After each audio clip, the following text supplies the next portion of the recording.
Yo, yo, yo, what up, what up, what up, y'all? Welcome back to another episode of the Damn You Too Sports Talk Show. This your boy Ralph Sneaks, checking in live in full effect.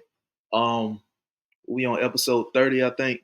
Bring you another episode, um, Uncensored Sports Talk. If you ain't done so, make sure you head over to YouTube, subscribe to the content. When you subscribe, make sure you hit the notification bell so you can get notified when new content released. Um, Head over to Instagram. You can follow the sports page at damn_you2_sports talk. Or if you want to follow me personally, it's Ralph_Sneaks on IG. Damn You Too Sports Talk on X. It's scrolling down at the bottom of your screen. Just head over there, subscribe. If you head to the IG page, the sports page, you can hit the link in the bio and subscribe that way too. But yeah, man, I'm back. Another weekend of NFL action. You know what I'm saying? Week 9 in the books. Well, not technically in the books yet, but we still got a Monday night game to go. But it was a hell of a week 9, man. We starting to see who is who and who ain't who we thought they was, and we starting to see teams that were actually better than we thought they were, that ain't showing no signs of slowing down. That could really be, surprise teams or a surprise team of this season. We had some disappointments, we had some surprises, and we had some teams that pretty much are doing what we thought. We had, a couple teams that exceeding expectations for the season. But that's what we're gonna get into, man. We're gonna get into recapping Week 9 NFL action. Um, like I said, it was a hell of a week in the NFL, as it is each and every week. So we gonna get to it. Um, well, first and foremost, um, this ain't my squad, but I gotta bring them up. Um, because you're gonna hear about it regardless of whether I talk about them or not. You're gonna hear about it from all the other mainstream outlets, all the other everybody else is gonna be talking about it on these sports shows. The Dallas Cowboys. Um, they go down to Atlanta um and lose 27-21. Dak Prescott um seems to be caught on camera saying we suck or we fucking suck. Something of that nature. But if you're the Dallas Cowboys, you sitting third in the division behind the division leading Washington Commanders and second in behind the Philadelphia Eagles. Washington 7-2, and that's another team we're gonna get into a little bit later. The Eagles 6-2, Dallas 3-5, and the New York Giants 2-7. So if you're the Dallas Cowboys, you sitting third in your division, and you got to be worried. So ain't no need of no Dallas Cowboy fans sitting up here saying they ain't worried. They ain't, it's gonna be all right. This, that, and third. That's just your ego. That ain't the truth talking. That's just your ego talking. That's embarrassment talking, trying to cover up reality. Because reality is you're in trouble. You still got the Eagles twice. You still got the Washington Commanders twice. And like I said, both of those teams are ahead of you in the division. Then I think you got Houston coming up. I think you got Cincinnati somewhere in there. And I'm not even, you don't mention the New York Giants because I think that I'm not worried. I'm not mentioning the Giants, even though that's a divisional team. I'm not mentioning the New York Giants because that's the Giants ain't going nowhere either. Damn it, they ain't going nowhere either. Um, but you got Philly twice, you got Washington twice, you got Houston coming up, and like I said, Cincinnati somewhere in the mix. Um, but if you're the Dallas Cowboys, man, why the hell you should be selling at the deadline? There's not a player that you can go and get that's going to come in here and save you. There's not a player that's going to come in here at the deadline that you can realistically go and get that's going to save you from this 3-5 first half of the season. We around the halfway point. You're sitting at 3-5. And like I said, you got Houston coming up. So there's nothing you can do at the deadline as far as being a buyer that can bring somebody in here that's going to salvage your season. It's not happening. So I don't know. I don't even know why Cowboy fans just won't come to the realization and admit that. Um, I mean, you really just got to be worried if you're the Dallas Cowboys. You don't have a run game. The only target you really got in the pass game is CeeDee Lamb. And I mean, if you want to throw Jake Ferguson tight end in there, I mean, you can throw him in there. But that's not really saying a whole lot. You can't stop nobody on the defensive side of the ball. Michael Parsons injured. Deron Bland injured.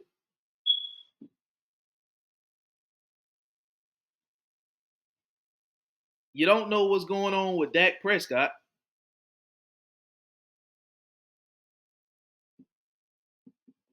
You know, I mean, it's just, I mean, it's pretty much, and I know Jerry's not going to want to do this, but like I keep telling y'all, Jerry is selling that cowboy brand. He's marketing the hell out of that cowboy brand. He's saying enough of what he has to say each and every year at the beginning of the season and continuing it throughout the season, saying what he has to say, enough of what he has to say to continue to market that Dallas Cowboy brand, that $1 billion cowboy brand, that $1 billion star. As long as he's saying what he's saying and is getting to the fan base and is keeping asses in them seats. And in order to get in the seat, you got to buy a damn ticket. They ain't just letting you walk in there for free. You got to buy a damn ticket from somewhere. So if asses is in the seats, that means money is being made from the ticket because you ain't walking in free. You ain't getting in there free. So you're buying a ticket from somewhere off some site. You're getting it from somewhere to get your ass in there. The merch that's being sold.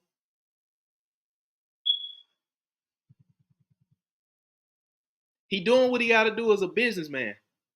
But when you look at but when it comes down to the Dallas Cowboys, and he keep y'all believing this shit, like what the hell can Jerry do to save this team that's sitting at 3-5 right now? There's not a player that you can go and get that's going to save this season. There's not one. You didn't do nothing in the offseason. You didn't address your needs. Everybody thought when they got Dalvin Cook that was gonna be the run game. Everybody thought Dalvin Cook was just gonna come back to Dallas and run behind the offensive line and start looking like he did when he was in Minnesota. That ain't the case. You brought Zeke back. He ain't did a damn thing for you. You had a situation in the offseason where you had CeeDee Lamb holding out. He ultimately got his money. You still got to pay Michael Parsons, and Michael Parsons been hurt. You gave Dak Prescott 60 M's.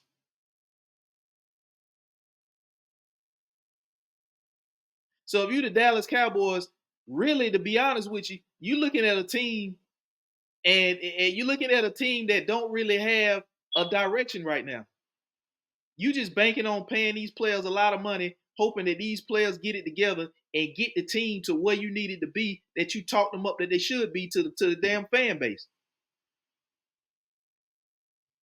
Because I mean, don't get me wrong, Jerry is a damn good businessman. He marketed the hell out of that star. He marketing the hell out of that Dallas Cowboy brand. Don't get me wrong, he doing that. Not only is he selling Dallas Cowboy, the damn stadium stay booked for something. They got a concert there. They got another sporting event there. They keep the shit booked now. Don't get me wrong, it's booked. It stay booked. Booked like a motherfucker. It stay booked now. But when it comes to the Dallas Cowboys, the moves just don't make sense. And a large part of that got to be because you got a lot of yes men there. Now you got questions about your head coach, Mike McCarthy. See, at some point, you got to take a step or two back just to move forward. You just can't keep going forward in the wrong direction. Once you recognize you're going in the wrong direction, you're going to have to take some steps back, turn around, and go back to where you was going wrong and fix what it is that took you in the wrong direction. You have to make adjustments there and go in the right direction. So that means if you're going in the wrong direction, you're going to take a couple steps back to go to get right. But that don't seem to be the case in Dallas. They seem to keep going. At some point, you're going to have to tear this shit down because you're not going to be buying nothing at the trade deadline. You're not going to be buyers at the deadline. You need to be sellers. You're not in contention. What the hell is you buying for?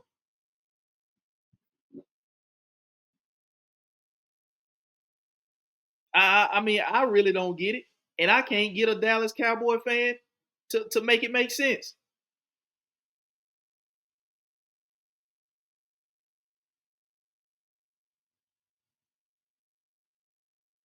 Dak Prescott left with an injury. He got a I think he had a hamstring injury he left with. So what you do now? This is what I said that the Dallas Cowboys should have done in the offseason. I think the Dallas Cowboys, in my opinion, should have looked to try to trade Dak Prescott.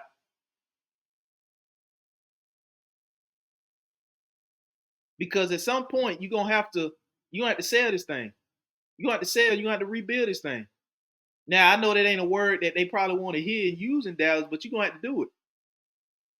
Now you're looking at a situation, are you really gonna pay Michael Parsons? You don't have a run game. Your offensive line ain't looked as good as it's been looking in previous years. You got holes on your defense. You don't have a number 2 wide receiver. Now you got an injured quarterback that you're paying $60 million a year to.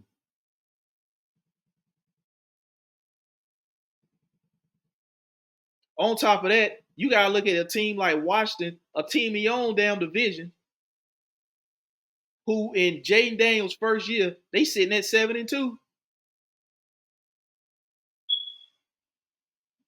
With with a head coach that you had on your staff in Dallas, and Dan Quinn. So now Washington is looking like the team that's trending up, and they only gonna get better. Now, the Washington Commanders to start this season off defensively, they were bad. They were just outscoring the hell out of everybody. But now, as the season has gone, what has happened in Washington, ain't nobody paying attention because it's the Washington Commanders. But what has happened is the offense started out so hot, and the defense wasn't at the beginning of the season, that they were just outscoring everybody. Now, the Washington Commanders is still putting up points, but the defense has started to play better as the seasons came along. And now those close games, such as the Washington game, and I get it, they were saved by the Hail Mary, but that was a low-scoring game. That was a close, low-scoring game. So what they doing now is the games that the offense ain't scoring 30 points a game, since the season has gone and progressed, the defense has gotten better as the season has went. So those games that they might not score 30, since the defense is getting better as the season goes, they're finding ways to win games with the defense stepping it up and making critical plays and winning despite not without running the scoreboard up 30 plus points. Now I get it, they played the Giants yesterday, division game, but the Washington Commanders is only going to get better. And they only going to get better on the defensive side of the ball. And now you look at the offense, really what they went and did in the offseason is on the offensive side of the ball, they had Austin Eckler. Outside of Terry McLaurin, who was already there, you probably can't even name another damn receiver there. Most people can't. Now, if you're a Washington Commander fan or if you're a diehard football fan that just follow the NFL in general, you probably could. But most people can't even name a receiver in Washington outside of Terry McLaurin. So that's going to be something they look at. Now, I wouldn't be surprised if they go into the trade deadline and look on the market to see where they can find a cornerback. Because if you had to find a weak spot a glaring weak spot in on that Washington team, that probably would be the secondary. So I wouldn't be surprised if they would be in the market looking to get a secondary piece, preferably a cornerback. So if you the Dallas Cowboys, you got shit, boy. You got a tough hill to climb here. You're sitting at 3-5. There ain't no promising to your future. You got a bunch of big ass contracts, or two big ass contracts, and then you got a decision to make on another one. Your run game non-existent.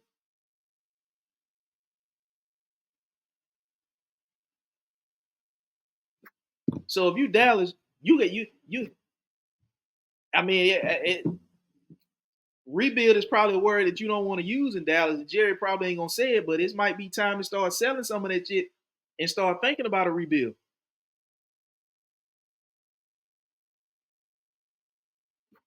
That I mean, that's just me. But a lot of people they don't want to do that. The thing about a rebuild is if you're gonna do a rebuild, you're gonna have to do a rebuild, do a full rebuild. You can't half-ass a rebuild. Either you're gonna do it or you ain't gonna do it. You can't half-ass it because if you half-ass it, that's when it's going. You got to be committed, going all in on a rebuild. Now it's gonna be ugly. You're gonna lose games. You're gonna look ugly losing games, but that's part of a rebuild. Now, if you go into a rebuild and you just happen to be winning some of these games, now you got to look at what's causing you to win these games and build from that. That's a positive sign. But when you do a rebuild, you can't always look to just lose games. Of course, you want to win the game regardless. So if you winning games and you going through a rebuild, you got to look at what's causing you to win games and start building from that point. Because it's something that's causing you to win games, but that ain't what Dallas doing. Dallas is losing games and still trying to have people believing they're gonna do something this year. It's over. This shit is over. It's over.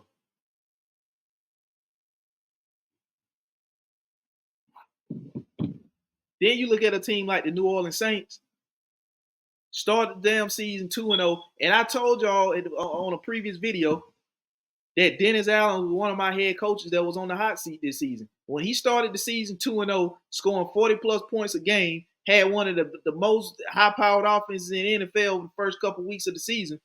That opened the season up beating Carolina, which ain't said much, but I think they beat them like 47-13, something like that. Then they go week 2 to Dallas and beat them like 44-19. So to open the season up the first 2 weeks, they come out here looking like one of the most prolific offenses in the NFL. And since then, they ain't won a damn game. They 0-7 since, sitting at 2-7.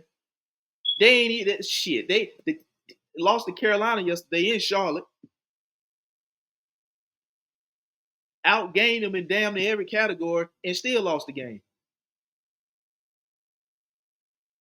So technically, if you look at the standings, they sitting in last place, even though they got the same record as Carolina. That bumped Carolina. Carolina that was 1-7, won a game. They go from last to third. That moves the New Orleans to last place in that division.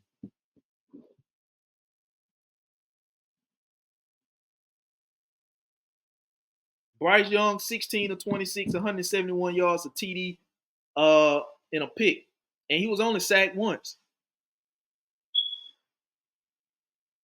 See, that's the thing about these games you got to watch. You just can't go off what everybody say because a lot of people gonna say shit in a joking way because you the laughing stock. But see, everybody say that Carolina's offensive line is bad. The Carolina's offensive line ain't as bad as it was last year. It ain't the best offensive line in the NFL by a long shot, but it ain't the worst. And it damn sure better than what they had last year. Bryce was only sacked once yesterday.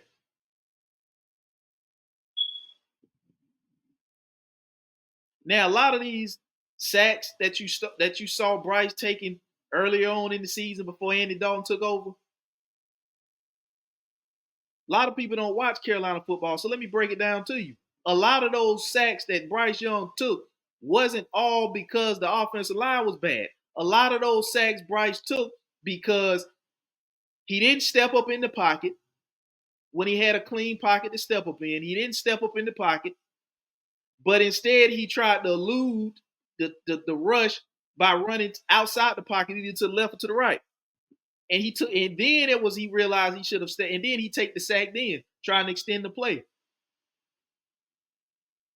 But that ain't what a lot of people in the media gonna tell you. That ain't the clips they gonna show you. Now, this is the NFL. There's gonna be teams that are gonna sack the other team's quarterback, but just because that happens doesn't mean they have a bad offensive line. There's no offensive line in this NFL that's gonna go an entire 17-game season without giving up a sack. Every team is gonna get a sack on every team. Some is gonna get a lot more than others.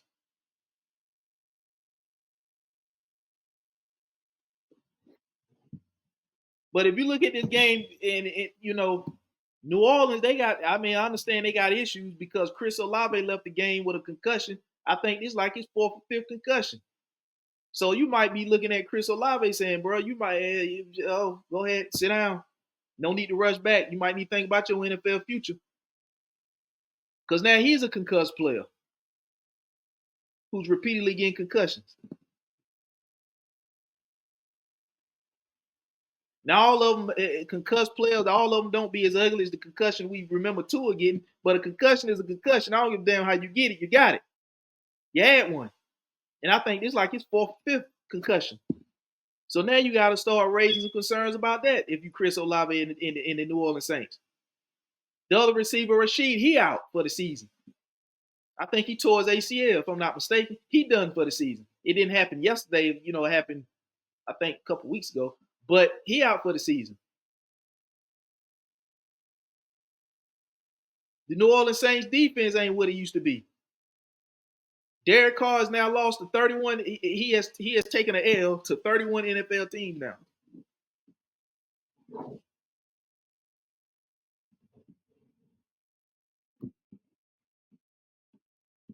Bryce, 16, 26, 171 yards, a TD, a pick, a sack.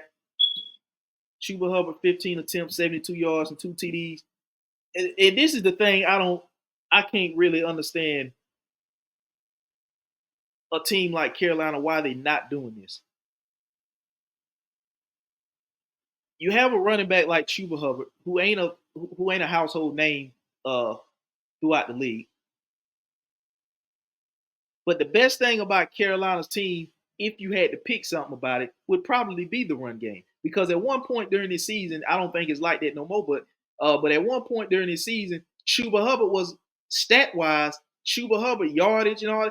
Chuba Hubbard was a top 5 running back in the NFL at one point during this season, stat-wise. He was top 5 rusher in the league.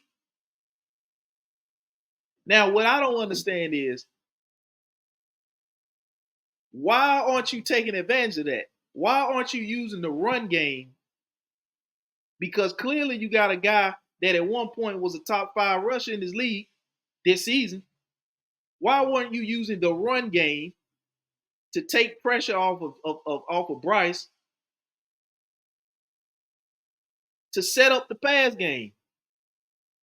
But see, and I think this got a lot to do with just the NFL development of quarterbacks. See, they take these quarterbacks high and they put them out there and they try to get them to pass the ball 40 times a game and justify why you drafted them that high. No, don't do that. There's no reason. Bryce ain't showed you no kind of reason, in no way, shape, form, or fashion has you showed you he's capable of throwing the ball 40 times a game as a reasonable clip. Completion percentage 40 times at a reasonable or good enough clip. Use that run game. Use that big ass, and they started to do it yesterday with getting that tight end involved.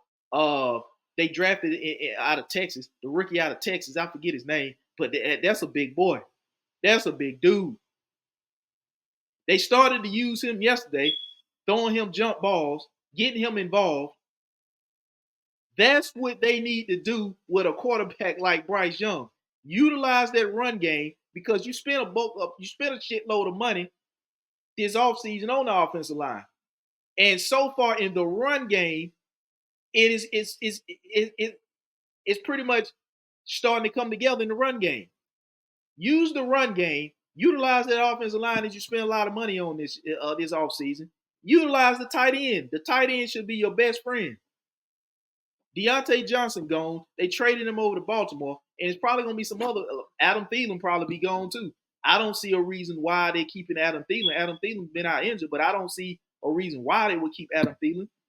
I mean, he's a veteran guy, locker room guy. Ain't heard of any issues with Adam Thielen. But I mean, that's what they need to do. That's what they need to do. Now you sitting at 2-7. That's not going to save your season and put you in the postseason, but it's something to build off of. If you Dave Canals in your first year as a head coach, there, it gives you more of an identity and a direction of where you need to go in this offseason as far as drafting. Because I mean, really, you can pick with Carolina, so you can pick somewhere and go start drafting. But it gives you more of an idea of how to approach free agency. What do you need to spend your money on? That's just me in my opinion. But if you the Saints, you fall to 2-7, you go on the road and you lose to Carolina. Rams, Seahawks. The Rams take care of the Seahawks. I don't know what the hell is going on with Geno Smith. Geno Smith, since I think Dave Canals was out there the first year that Geno Smith got there, and Geno Smith looked damn good, and he kind of started to slowly.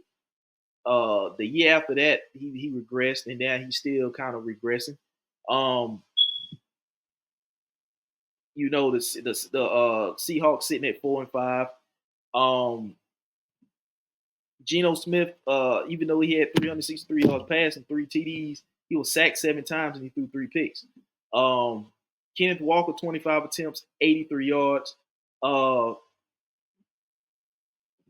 mean, I don't know. If I had to take a guess, I'm willing to say the Seattle Seahawks are going to spend their first round pick on quarterback. That's my opinion. Not sure who it would be. Maybe Jalen Milroe. I don't know. We got to see how the rest of this season play out. Not only for the Seattle Seahawks, but for these first round quarterback or these guys that's projected to be first round quarterbacks in college right now. We got to see how this going to play out and see where they stop, rise, stay the same, or will it drop? You know what I mean? But my guess would be the Seattle Seahawks this offseason in the draft is going to go and get a quarterback. You're looking at Matthew Stafford, 25 of 44, 298, 2 TDs, and a pick. He wasn't sacked. Cooper Kupp, Puka Nacua, he did play, but he only had 1 reception, 11 yards. Cooper Kupp was the guy. He had 11 receptions on 14 targets for 104 yards. I mean, Seattle, that's going to be the thing with Seattle, in my opinion. They're going to be looking for they definitely going, in my opinion, going to be looking for a running back. Because if you look at that that NFC West, the Cardinals are actually leading that division at 5-4. So the Rams 4-4, 49ers 4-4, and Seattle is last at 4-5. And Arizona got a big win yesterday over Chicago. So that division right now, it ain't as cut and dry as we thought it was. And there was some people that said that the surprise team there would be Arizona. I didn't see it, because I thought that, San Francisco was dealing with a lot of injuries. That was my team that I picked to win that division. So did a lot of other people. But as you know, Christian McCaffrey hadn't played yet this season. Then you had, injuries to Debo. Brandon Ayuk is now injured and he's done for the, he's out. He's done for. So they've had injury issues over there in San Francisco. So, and I know injury is part of the game. That's part of the game. But I didn't think Arizona was going to be right now first in that division, and we still got a half a season to go. So a lot of things could happen between now and week 17. So and for some reason, I think the Rams sitting at 4-4, the Rams might be buyers at the trade deadline. I don't think they're gonna look to sell. They sitting at 4-4, and they got a real legitimate chance to overtake Arizona and win that division. For some reason, I don't. It's hard for me to see Arizona hanging on to and winning that division. Um,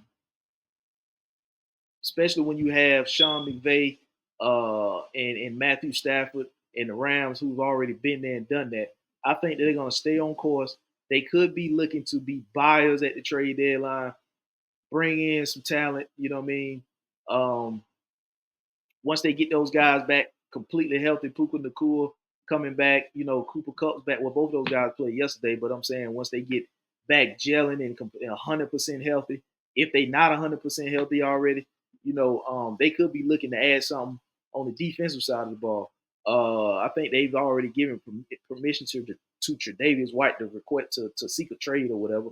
So losing a corner, they could be looking to upgrade there. Somewhere along the defensive side of the ball, they might be looking to upgrade um, out there in LA. And I think they probably could be the team that could go ahead and overtake that division. Because Seattle right now, they having issues. Now, like I said, the division is still tight. Arizona's leading it at 5-4, and then Seattle's last in the division at 4-5, and both LA and San Francisco sitting at 4-4. So, like I said, you still got half a season to go. Anything could happen. It's still a tight race in that division. Anything could happen. A team could jump a team or whatever. But that's just what I'm thinking. That the Rams in that division is looking like the team that could probably be. They could really be aggressive at the deadline, go and get a defensive piece to add to that team, and then once everybody get the chemistry start to gel and everybody get back 100% healthy on the offensive side of the ball, then they will be, taking off. But Detroit, Green Bay, Detroit Lions right now is looking like the best team in the NFL. Definitely the best team in the NFC, but they looking like the best team in the NFL. They're looking like the team that the NFC is going to go through. It looks like it's going to go through Detroit. Detroit right now is winning games in crazy ways. Beat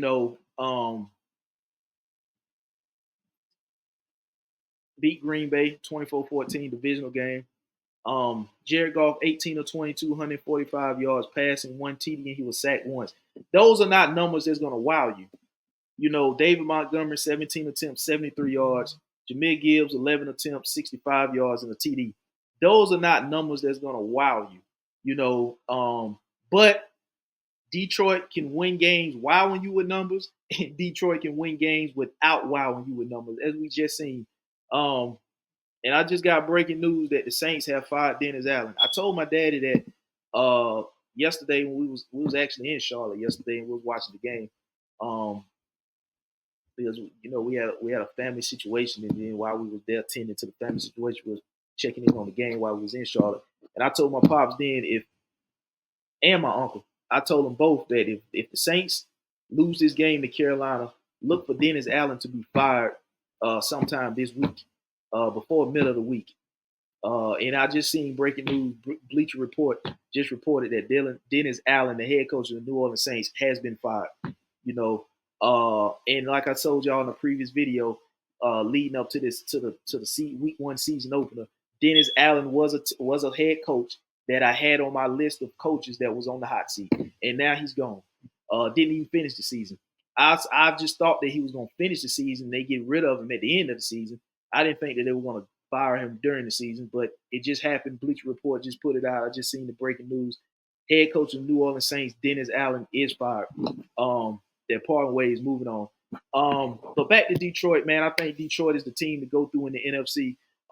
Detroit is winning games without wowing you with numbers, and Detroit is winning games with wowing you with numbers. So you don't know what Detroit team you're gonna get. A team that's gonna wow you with numbers, or a team that's just gonna not wow you with numbers, but you do know what you're going to get from the Detroit Lions, and that's going to be wins. And they sitting right now, they're 7-1. So the Detroit Lions right now is the team to beat in the NFC. Um, so that division in itself is tough. That's a tough division in itself. Detroit leading the way at 7-1, Minnesota 6-2, and Green Bay 6-3. And Chicago at 4-4 right now. That's probably the toughest division in football. Well, Angle said probably is the toughest division in football, in my opinion. So you really could arguably see maybe 3 teams come out of that. Because the NFC South, there's only going to be 1 team come out of that, and that's Atlanta. NFC East, you probably going to see 2 come out of that. The Eagles and Commanders. So there's going to be a good team that may or may not make it. You know what I'm saying? And I think it's only going to be 1 team come out of the NFC West, and that's the division winner. The NFC, like I say, NFC East, Philly and Washington. But Detroit look like that's gonna be all roads lead to Detroit, or you got to go through Detroit. So best team in football right now, in my opinion, is the Detroit Lions. They winning it, wowing you, and they winning it without wowing you. They seem to find ways to still get it done. Jaguars at the Eagles yesterday, 29-23 Eagles beat Jacksonville. The highlight of that game was Saquon with the reverse hurdle over defender. Well, before he hurdled, it was a nasty spin move, and then he reverse hurdled over the defender. But if you look at Jalen Hurts in that game, 18 of 24, 230 yards, 2 TDs, no picks, and he was sacked 3 times. Saquon Barkley having the best year, probably arguably, of his career so far. And it just so happened to be in his first year in Philly, which was a divisional of the New York Giants where he came from. So if you're the New York Giants, you got to be sitting there looking sick as hell right now. Saquon has been able to stay healthy this year. Yesterday he had 27 attempts, 159 yards, and a TD. In the receiving game, he also had 3 receptions, 40 yards, and a TD. Devontae Smith 4 receptions, 87 yards, and a TD. AJ Brown 2 receptions, 36 yards. I'm sorry, 28-23. I don't know why I said 29-23. 28-23 Philly beating Jacksonville. If you Jacksonville, you probably gonna be soon doing the same thing the Saints just did, firing Doug Peterson. The Saints, like I said, the Saints moved off of David Allen. They just did that a few moments ago. If you the Jacksonville Jaguars, you probably gonna be looking to follow suit, moving off of Doug Peterson. Now, I didn't think Doug Peterson was on the hot seat. It was borderline, but I didn't put Doug Peterson on the hot seat because I thought Doug Peterson and the Jaguars were going to be better than what they were, better than what they are so far this season. You look at Trevor Lawrence; they just paid this man in the offseason. I think he got $275 million. That was his contract. And yesterday he went 16 of 31, 169 yards and 2 picks. And he was sacked 3 times, and he did not have a passing touchdown. ETN 3 attempts, 24 yards. Tank Bigsby 8 attempts, 22 yards. Trevor Lawrence 5 attempts, 8 yards, and he did have 2 rushing TDs. But that's not going to be it. That ain't going to get it done in Jacksonville. Jacksonville, what you need to do is you need to bring in a coach on the younger side of things. You know what I mean? That can kind of draw up some stuff for this team, because if you the Jaguars, you have some solid pieces in the right places. You just can't get it to work. Your Christian Kirk, he's done. Collarbone, you had him on the trading block any damn way. So it was a good chance he was going to be traded anyway. But now he's not because of the collarbone. You brought in Gabe Davis from Buffalo. I ain't really heard his name a lot. You had an injured Evan Ingram, but now he's back, and you're not really hearing as much from him as you should. The talk right now of the offense is the rookie that you drafted out of LSU in the first round is Brian Thomas. So I think what you need to do is you just need to make him that and I think that's what they're gonna do. That's why they was moving off of Christian Kirk. They're gonna make him the number one, and then just go and add another receiver, and then they're gonna have a young receiving core to go with Trevor Lawrence. ETN, I don't know if they're gonna move him or not. They say he's still running back one down in Jacksonville, but Tank Bigsby, when the opportunity's been given to him, he's made the most of them. So I'm not sure if that's an option they want to look at moving off of ETN, because there's a team or two out there that could use a running back. But if you Jacksonville, you might want to pay attention to what New Orleans just did and then follow suit with that. And go ahead and get a jump start on your head coach, searching for the next head coach. Bears at Cardinals, like I said a few moments ago, the Cardinals 29-9 over the Chicago Bears. Caleb Williams, 22 of 41, 217 yards, no TDs, no picks, and he was sacked 6 times. It's kind of like it's an up and down type thing right now for the rookie Caleb Williams. One week he looks outstanding, the next week he looks kind of below average. And I think they have the weapons for him to look better than what he's looking. I think it's just the fact that he's a rookie, and rookies are going to go through this. So it don't matter what you provide a rookie with. They still going to go through. Every rookie is not going to come out and have a CJ Stroud type of season what he had last year. You're looking at the Bears. Like I said, they sitting at 4-4 in that tough NFC North division. Caleb Williams, 22 of 41, 217 yards. Like I said, no picks, no touchdowns. He was sacked 6 times. DeAndre Swift, 16 rush attempts, 51 yards. Rome Odunze, 5 receptions on 7 targets for 104 yards. So Rome Odunze pretty much had half of Caleb Williams' passing yards. Keenan Allen had 10 targets, but he only had 4 receptions for 36 yards on those 10 targets. DJ Moore had 9 targets, and he only had 4 receptions for 33 yards. Tough sled for Chicago, especially after they lost that game, that last game, the way they lost it on the Hail Mary. Like I said last week, if you look at the Chicago Bears season, if it comes down to them missing the playoffs by one game, the one game that they're going to go back and look at and say that they should have won was in Washington. When I forget his name, the cornerback, and he was benched, by the way. Like I said, he probably would be. And if I was the head coach, I would bench him. Not because it was an unfortunate play in which he tipped the ball on the Hail Mary pass. Instead of batting it down, he tipped it up and it ultimately got caught in the end zone. But the fact that he was out there taunting the crowd and clowning around and half-assing before the play really showed me a lot about this guy. And like I said, if I was the head coach, I would bench him. And that's exactly what happened. He got benched. And if you look, and if the Chicago Bears somehow missed the playoffs by one game, that's going to be the one game that you look at and say, damn, we should have won. And that probably would have changed our season around. That would have probably been the difference in making the postseason and not making the postseason. But if the Bears continue on this trajectory, that one game don't even matter. But I'm just saying, if it came down to that one game, whether they get in or not, that will be the game that you look at and say, damn, if we did what we were supposed to do, that one game would have been the difference in us making the playoffs and not making the playoffs. But you're looking at the Arizona Cardinals. Like I said, they sitting at the top of the division right now at 5-4. So Kyler Murray, 13 of 20, 154 yards, no TDs, no picks, and he was sacked 3 times. Like I said, these numbers are not wowing you. They put up 29 points anyway, and only allowed the Bears to put up 9, even though Caleb Williams had more yards passing than Kyler Murray. Neither one of those guys threw for a touchdown or threw a pick. But Caleb Williams was sacked 6 times and Kyler Murray was sacked 3 times. James Conner rushed 18 attempts, 107 yards.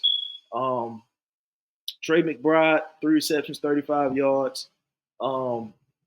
He led the way in receiving with 35 yards on 4 targets, 3 receptions, 35 yards. Marvin Harrison, he had 5 targets, but only had 2 receptions for 34 yards. So, I mean, damn, they put up 29 points, and the leading receiver only had 35 yards, and that was the tight end. But a win is a win at this point. You take them how you can get them, despite how they come, especially if you're the Arizona Cardinals, and that puts you at the top of the division right now. out there in the AFC West, which, like I said, I don't think they're going to sustain that lead. I think that the LA Rams are going to be buyers at the deadline. They're going to bring somebody in, and they're going to only going to get healthy, or should only get healthy from this point moving forward. And I think with Matthew Stafford, Sean McVay, and whatever they go out and get at the trade deadline, I think that's going to push this team to the top of this division in the second half of the season. That's just me. Um, I think the Arizona Cardinals is just. I ain't gonna say they should be surprised to be in this point, because every team should be thinking that they got the capabilities of being a winning organization and in winning games. But for most people, that's the surprise team, and I think it's caught them by surprise. And I just think the more experienced team in the Rams is going to be the team that's going to kind of take flight in the second half of this season in that division. Patriots at Titans. This game went to overtime. 2017, Tennessee came out on top. Drake made 29 of 41, 206 yards, 1 TD, 3 picks, and 4 sacks. Like I said, if you throwing your rookie quarterback out there with 41 pass attempts and he's only giving you 200 yards, I'm not a big fan of that. For rookie QBs, I'm not a big fan of 41 pass attempts. That's a lot of pass attempts for a veteran QB, so it's damn sure a lot for a rookie QB. And I get it, you at the next level now, you got to do what's asked of you to do. But I'm more of the mindset that if you got a rookie quarterback out there, 41 pass attempts is not what you want, especially when you only get 206 yards.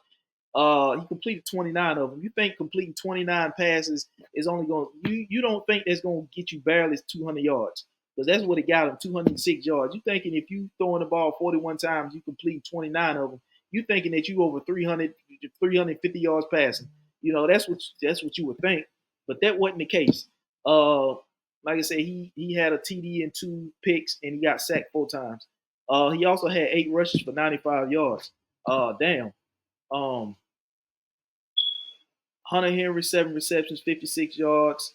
And that was the leading receiver. Hunter Henry is tight end on 8 targets, 7 receptions, 56 yards. Stevenson, I mean, they're not wowing you with these numbers in the passing game, and they couldn't have if he only got 206 passing yards. So that's just me. And I get it that the Patriots aren't projected to go anyway. But I'm just more of the mindset dropping back 41 times with your rookie quarterback, and you only getting 200, completing 29 of them, and you only got 206 yards passing from it. There was a lot of short yardage passing going on. So I'm not high on that. Tennessee now sitting on their second win. So is Carolina. So is New England. So there are no more one win teams in the NFL. I don't believe. The Saints got 2 wins. Yeah, I don't think there are no more 1 win teams. Everybody's is 2 wins or better, which ain't saying a whole damn lot, because that's still bad, 2-7. But if you Tennessee, Mason Rudolph, 20 or 33, 240 yards. He had 2 TDs a pick, and he was also sacked. Tony Pollard, 28 rush attempts, 128 yards. Calvin Ridley, 5 receptions on 8 targets for 73 yards. And that was the lead receiver. So it's 2 teams that ain't going anywhere. Mason Rudolph versus Drake May. There was nothing about that game that wowed you. It went to overtime, 2017. Tennessee at home get the victory. Raiders, who they've already started firing some of their staff. They go to Cincinnati and get 41 dropped on them. Joe Burrow, 5 TD passes. He had a pick, and he was only sacked once. Brown had 120 yards on the ground on 27 attempts. Mike Gesicki led the way with 5 receptions for 100 yards, 2 TDs. Jamar Chase, 7 targets, 43 yards. Like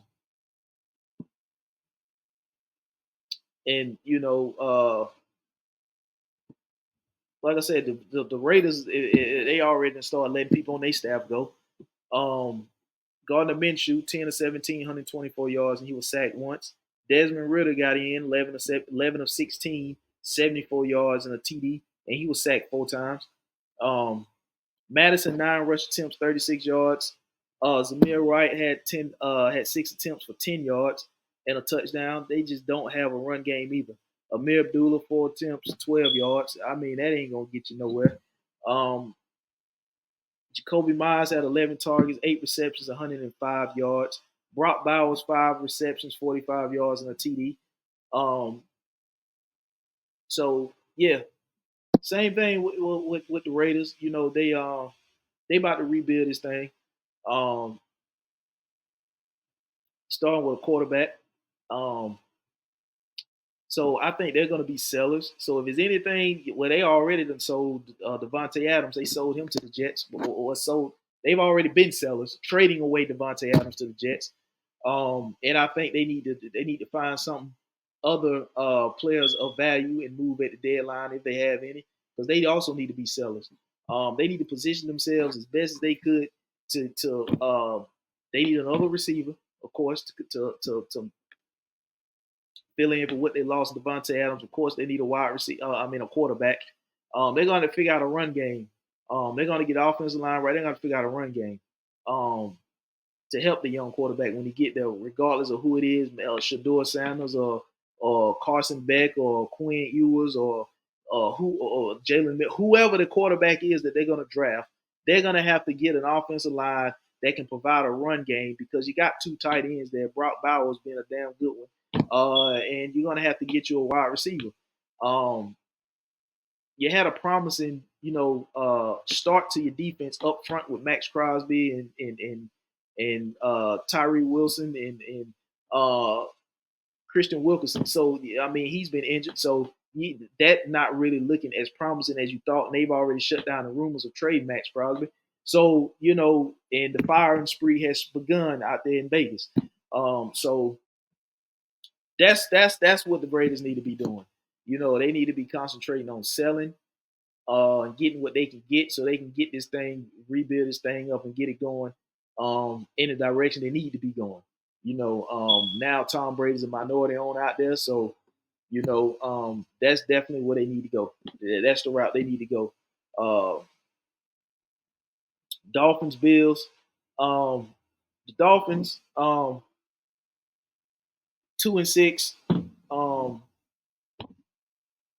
Despite Tua coming back, it don't matter. He was 25 or 28, 231 yards, 2 TDs, and he was sacked once. Um, Tyreek Hill, 4 receptions on 5 targets for 80 yards. Man, the Miami Dolphins was first in damn near all offensive categories last year, but that damn sure ain't the case this year. I think this season is pretty much over for the Miami Dolphins, sitting at 2-6. I think what they need to do is they just need to go back to the drawing boards and prepare themselves for next season. They're not a bad team. It's just that they had a period of time where they didn't have their quarterback, concussion issues. I don't know how much longer they're going to have Tua. So that's something to keep in the back of their mind and think about, moving forward in free agency. Do we need to go and look for a stable quarterback, because we don't know what Tua's situation is and what it's going to be moving forward with the concussion issues he's having, because you can't, and they just paid Tua, but you can't bank on Tua being your franchise guy when he gets a concussion and misses a month, or more due to the concussion, and you bring in a quarterback and your offensive numbers just plummet. You know, you you played a strong game yesterday against Buffalo, but it took a game-winning field goal for Buffalo to win that game. But you're 0-2. You got swept by Buffalo this season. You're sitting third in the division. And you're only one game better than the damn Patriots. You're sitting at 2-6. Where actually you and the Patriots got the same two. Both of y'all are 2-win teams. The Patriots just have one more loss than you do. So you got to just basically get back to the drawing boards and forget this season ever happened and get back to work this off season. Because the injuries is really what especially at a key position like the quarterback position, that's what really hurt the Miami Dolphins. You know what I mean? So they gotta really look into a situation and see is he really gonna be there, and that'll determine which direction they need to go in. But if you Buffalo, Josh Allen and the crew, he was 25 of 39, 235 yards, 3 TDs a pick, and he got sacked once. James Cook, 10 rush attempts, 44 yards. Um, you look at Shakur, 6 receptions, 50 yards. Don Kincaid, he had 10 targets. He had the most targets on the team, but he only had 4 receptions, 32 yards. James Cook, 5 receptions, 25 yards. Keon Coleman, 1 reception for 21 yards, and he only had 2 targets. Buffalo, surprisingly, well, not surprisingly, but I think Buffalo right now, 7-2. I think they just it's not really one guy that Josh Allen got to kind of focus in on to get the ball to. I think that was the issue when they had Stephon Diggs there. They had to focus so much on feeding Stephon Diggs 10 targets a game, 9 targets a game, that you pretty much forgot about the other guys that were out there. But now that Stephon Diggs is not there, I think they just kind of distributing the ball wherever the defense. Well, they just taking whatever the defense give them and distributing the ball where it need to go. And they kind of playing, solid football right now. Despite Buffalo losing a lot in the offseason on the defensive side of the ball, and like I said, they lost Stephon Diggs. They still rolling. And Mike McDermott, in my opinion, like I said, he was one of the coaches that was on the hot seat. But right now they're sitting at 7-2. But the regular season is not what's going to determine what Sean McDermott hot seat is. You know what I mean? I think it's going to be the postseason play, because getting through the regular season is not an issue for teams like Buffalo. I think they just got to get over the hump and get it done in the postseason. So regular season, going right now, sitting at 7-2 in the regular season, it's not a big deal. What's going to be the bigger deal is what they do in the playoffs, and that's going to determine which direction they go with the head coach, whether does Sean McDermott stay or is he gone. But they took the season series against the Miami Dolphins, 30-27 win over the Dolphins. Chargers Browns, it was the Chargers. 27-10 over Cleveland. Justin Herbert, 18 of 27, 282 yards, 2 TDs, no picks, and he got sacked 6 times. J.K. Dobbins, 14 attempts, 85 yards, 2 TDs. Lad McConkey, 5 receptions, 64 yards. Quentin Johnson actually led the way with 4 receptions, 118 yards, and a TD. Josh Palmer, 2 receptions, 63 yards, and a TD. And if you Cleveland, Jameis Winston, 26 of 46, 235 yards, 1 TD, 3 picks, 6 sacks. Some told me to take the Chargers defense in fantasy. I didn't, but I should have. But Nick Chubb, 15 attempts, 39 yards. Jameis Winston, 5 rush attempts, 27 yards. Tillman, he led the way with 11. Well, him and Jared Judy was tied for 11 targets. He had 6 receptions, 75 yards. Jared Judy had 7 receptions, 73 yards. Tillman also had a touchdown reception. Cleveland, your season's pretty much done. It was a disappointing season. Deshaun Watson, of course, he's out. Achilles, done for the season. And even before his Achilles, Deshaun Watson wasn't playing like the Deshaun Watson they wanted to play like. So I'm not even gonna blame them just losing Deshaun Watson to the Achilles, because they was having issues prior to Deshaun Watson tearing his Achilles. So that ain't even no excuse. They could be selling at the deadline. Zadarius Smith, we don't know. I've heard they've been getting calls about Myles Garrett, which I highly doubt they move Myles Garrett. Zadarius Smith, maybe. But if you're looking at a team like the Detroit Lions, they probably could put in a call for the Darius Smith. Since they have Aiden Hutchinson down and out, pretty much for the rest of it. Well, he's out for the season. You know what I mean? So that may be a call the Detroit Lions make.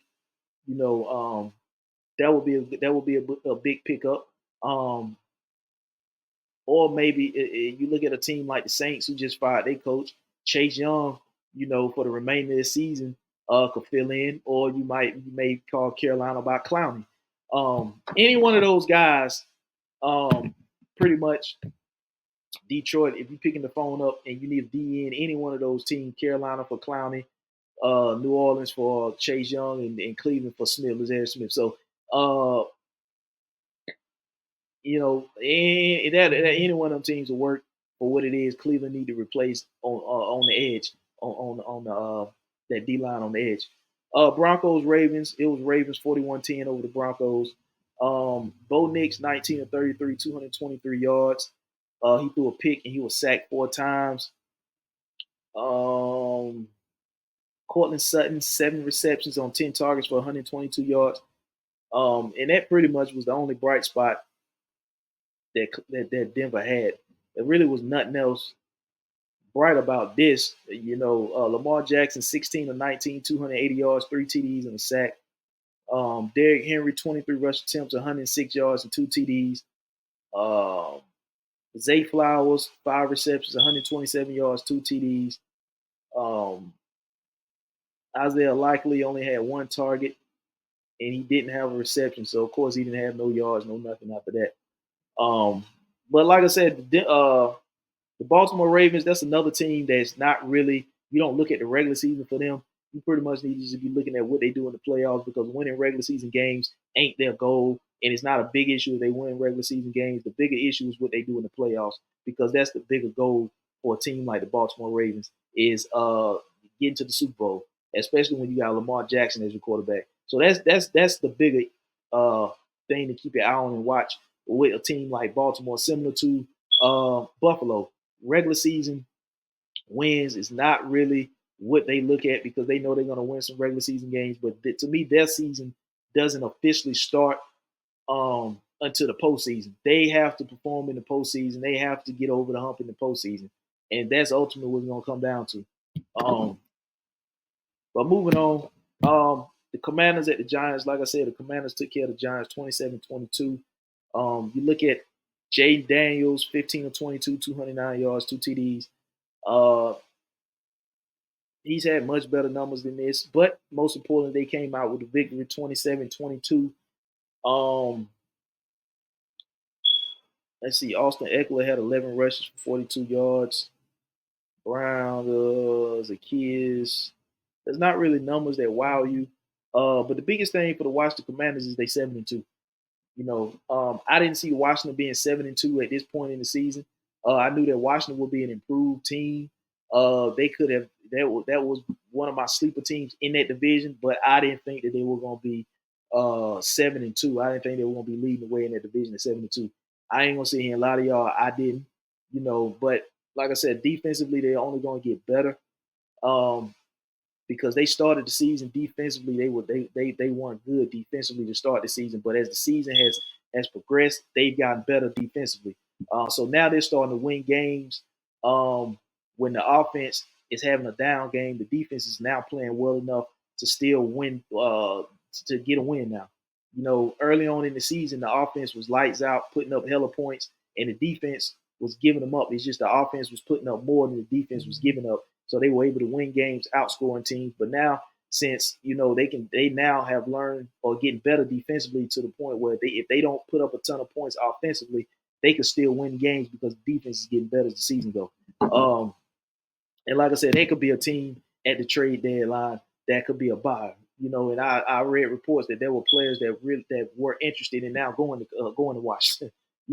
So it's crazy how just a year can change things for a franchise, especially like Washington, where teams didn't give 2 fucks about being in DC with the Commanders, other than get a check and get paid. But now you got players who they didn't say which players, but according to reports, there are players that are now willing to go to Washington if their name is brought up in trade rumors. That would be a destination they wouldn't mind going to. Tonight, Monday Night Football, you got the Bucks at the Chiefs. I'm gonna go Kansas City in this one. Tampa down 2 receivers. Chris Godwin out for the season. Then you got Mike Evans still out dealing with a hamstring injury. I'm gonna take Kansas City. Kansas City at home. They're gonna go 8-0. Not because I think Kansas City is playing lights out. I think Kansas City is gonna do just enough to win the game. because Kansas City be having their own issues, and I think that Kansas City has been helped out by the refs in previous games this season. There's about 3 games where they should have lost that they won. So you're looking at the game against the Saints, which there were phantom calls. You're looking at the game against Atlanta, in which calls weren't made, and then you look at there was one more game against Cincinnati that they benefited from a call. So they get them, and then the calls that the other teams I mean, it's just something about Kansas City is I don't expect Tampa to go in with the top 2 receivers down. One was like I said, Chris Godwin, he out for the season. So I don't expect them to go into Kansas City and win. I think they're still trying to figure out their running back situation down in Tampa.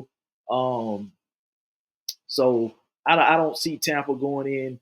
I think Baker Mayfield will still have a solid game because I didn't think Baker was going to still be playing this season the way he played last season under Dave Canals. But he is, and I think he's still gonna have a solid enough game where it's not gonna be a blowout, but it's not gonna be a good enough game minus the weapons he's down 2 receivers. In the run game, is still trying to figure out who's gonna be who in the backfield. He's gonna still have a solid game, but it's not gonna be enough for them to win the game. So I'm gonna take Kansas City tonight in Kansas City to beat Tampa. And that division, the NFC South division, is pretty much looking like, I ain't gonna say pretty much, it's just pretty much handed to Atlanta. It's not looking like it's the division is pretty much gift wrapped it over to Atlanta.